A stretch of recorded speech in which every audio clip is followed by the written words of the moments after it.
All right, goes from a Premier League duo of Alexis McAllister and Julian Alvarez, giving Argentina a 2-0 win in that game. So they topped the group on 6 points. Poland managed to hold on 4 points. Mexico on 4 points. Saudi Arabia on 3. So Argentina and Poland qualifying there. Guys, this was a very, very... I found this game to be quite interesting. But from a Polish perspective, I was absolutely disappointed in what they produced on the night. Yeah, it was tough to watch if you are a Poland fan. There wasn't really much attacking thrust. They really struggled to kind of get chances. They were limited to mostly set pieces and other, very low quality shots. It was very disappointing. And they qualified all the same, but they got lucky. It could have. And if Mexico are a bit more clinical, they are going home. So they should really think about it. And going into their next game against France is an uphill task. They will need to be a bit more adventurous. Not adventurous in the sense that open up and make it, but you have to create more. You have to be a bit more, you have to put up more of a fight or you are going home. So that was very disappointing. Because for me, France are a much better team than Argentina. And if you couldn't really trouble Argentina with what you produce, I don't see you having much hope against France. Daniel? For me, I don't really fault the Poles. I think Argentina came with a certain intensity and a certain energy. And that's an important thing about a start. If you do have a slow start, it's very difficult for you to sort of build into the game. In terms of Poland's attacking threat in the game, we didn't really expect much. I think what disappointed me most was how they were defending. It was almost always reactionary, and you could tell they never really settled down. And that's what the Argentines wanted to do very early on. So the initial minutes of the game, the intensity, the pace, the quickness in terms of passing and movement, it clearly unstable the Poles. And once, even at halftime, you would have thought that was a good opportunity for them to come out and settle down. But how quickly Argentina started that second half, and you have to credit McAllister for that goal. It wasn't powerful, but that is as crisp when it comes to placement as possible. It went to the part of the pole that the goalkeeper was full stretch. It clipped the post just before it went in. That just shows you how accurate the shot was. And for me, yes, Poland need to work harder, but I think with how they play and I think their style of play suits knockout football better than group stage football.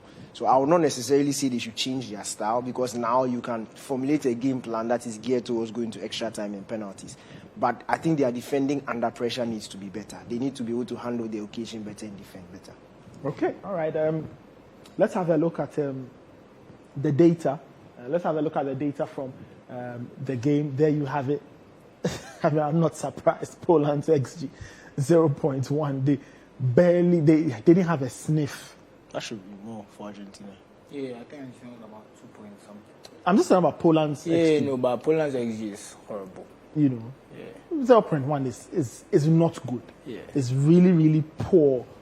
Really, really poor. They didn't have anything. No shots on target, obviously, from how they were playing. They had 4 shots, 2 shots inside the box, but apart from that, nothing worthy of note. Zoo. Yeah, and that's exactly my point that really bothered me about them, because it's just the attacks just weren't clicking. And look at their passing accuracy in the final third, 50%. I mean, we didn't expect them to be some passing team and get 90% or 80 or 70, but 50% is not good enough. It just shows that nothing was sticking, and it was just very difficult for them to create anything.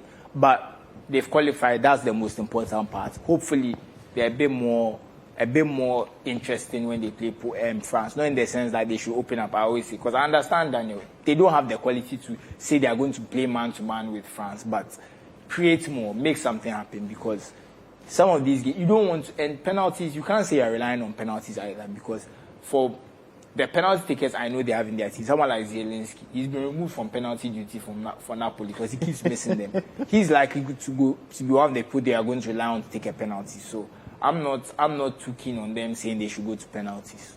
They have a goalkeeper that saves penalties. So that by the point, there are 2 sides in a shootout. The goalkeeper can save you. You have to score yours. The thing, you see, when it comes to these smaller teams, there's more confidence when they've been able to force a big team into penalties. If you look at the quality of penalty, let me take you to the Euros, for example. The quality of penalty takers that France had against Switzerland. France were supposed to win, but the Swiss have Sommer, who has a very good penalty record. And you could tell that was clearly the game plan in extra time. Let's force it 30 minutes down into penalties. That's what I'm saying, that if you have somebody like Chesney in your team, you may need to score at least 3 out of 5 to qualify. You may not even need to take your fourth or your fifth kick because he's that good. And when the opposition also has the knowledge that this goalkeeper has a very good record, it can also leave them a bit dicey. So I was happy, but I don't want you to move on because I know what you are trying to do. That penalty. So let me just continue. That penalty was justice. And look, we need to say this. It's like what we witnessed so far in the competition. I mean, the penalty is right behind you. Yeah, this is justice. If he scored, the heavens would have had something to do. You can't pour dubious decisions. There's no way nobody can argue that this was a penalty. If this is a penalty, then if I touch an opposition player in the box, it's also supposed to be a penalty. Messi had already headed the ball. He had headed it off target under no pressure. And as Szczesny was coming down, Szczesny can't vanish. Clearly, by all means, his hand brushed the face. And I believe Szczesny kind of touched the ball before he even got to Messi. Said he slightly touched the ball. I don't know. I want to really look at it. Even if he didn't touch it, you see, there's a difference between coming out and punching the player's face and preventing him from.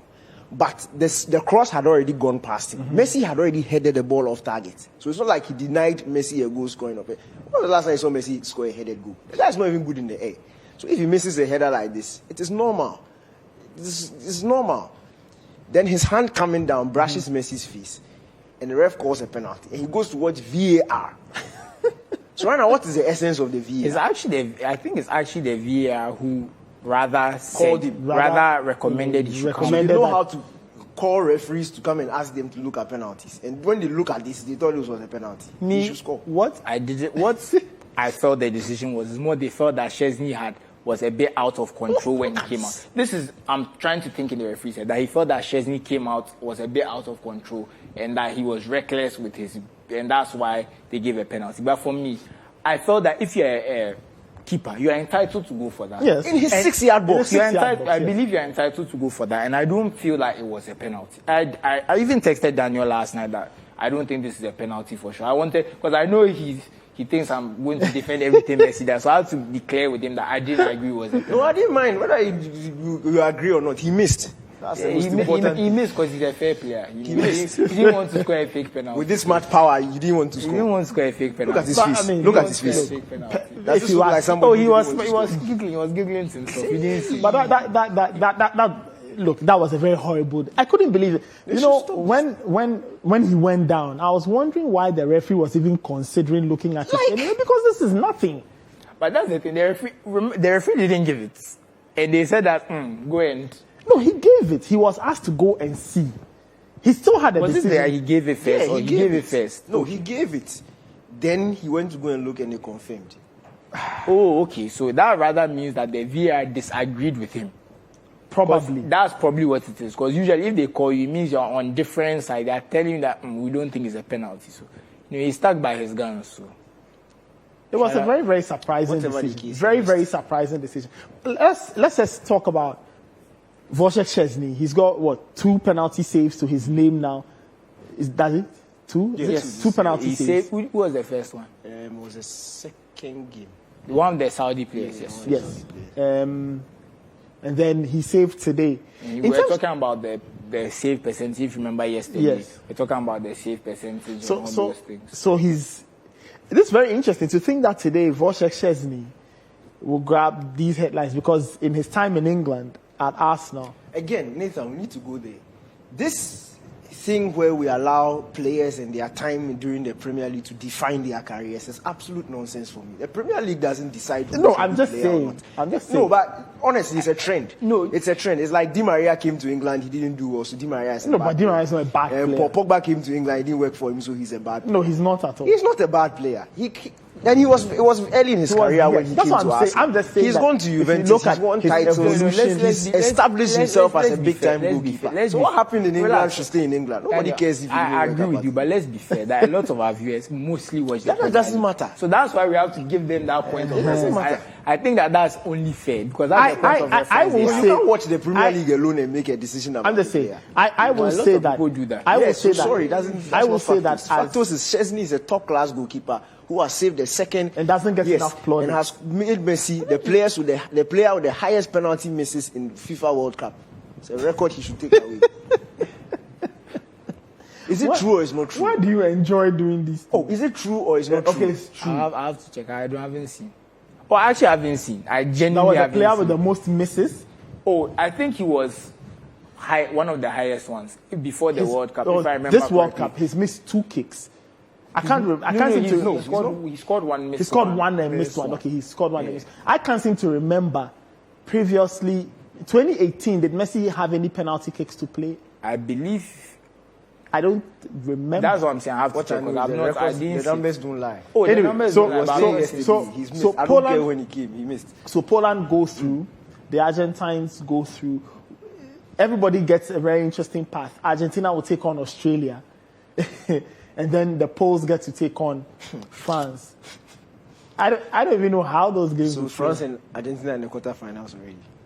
I won't say so. I mean, they'll have to I play. mean, Australia, I also thought we weren't going to. Yeah, but look at qualify for Australia, their they've group. made it. Look at where they are. 6 points. Let's act as if it's a contest. It's a very tough match. 6 points. They could have won their group if not goal difference.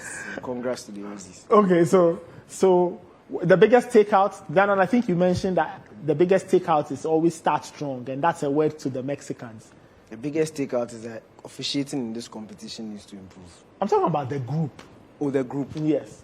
I'm talking about the World Cup. As That's why officiating has to improve. Some of the decisions because you are going to the dodgy. knockout stages. Some of these They decisions can't can be cost giving you. superstar. Yeah, you can't be giving The superstar decision will treatment. cost you whether it's group stage because there's no. No, but this one is more painful. Usually over It's 38 more games, painful. it can even correct over Probably. 38 games. But, But this, over 3 this games, is it's never going to so correct. see, we are saying that we are going to the knockout stage. The last thing we want is for the referees to be the story. Yeah. When they are giving dodgy penalties. Salisu touches Ronaldo, and because it's Ronaldo, it's a it's a penalty. penalty. Chesney touches Messi, and because it's Messi, it's a penalty. Oh, now we know the formula. Don't touch the goods. So we should allow them to be That's the scoring. Had it been Otamendi, do you think they would have gone to watch? I don't think so. I've told him to get up and stop this. Or Alvarez or McAllister. Don't do that. Would they have been even Lewandowski? I don't think they would have given it. Don't do The that. one that's they would have given 50-50. And the He's same not- way, if Otamendi had taken the penalty, he probably would have scored. So they should allow Otamendi to Otamendi take should be on penalty kicks. How can you trust somebody with a 50% success rate at this competition? You can't be taking That's poor. That one there, 50%. It's just one of two. some penalties, you are supposed to be at least 80%. at least. At least. If you are going to be taken for your team, you have to be at least 80%. This one there. There's no 50% is. It means Half the time you are missing. Half the time you are missing. it means that every penalty was XG of 0.7, right? Yeah. So that's why I say it has to be 80%. Yeah. So you are performing above Above your expectation. but this one so he's not 50%, missing yeah, it means you are giving 0.5. 0.5. You are devaluing the chance. So that one day I can't condone this. That one I can't 50%. No, you can't condone. Oh man. Quite interesting.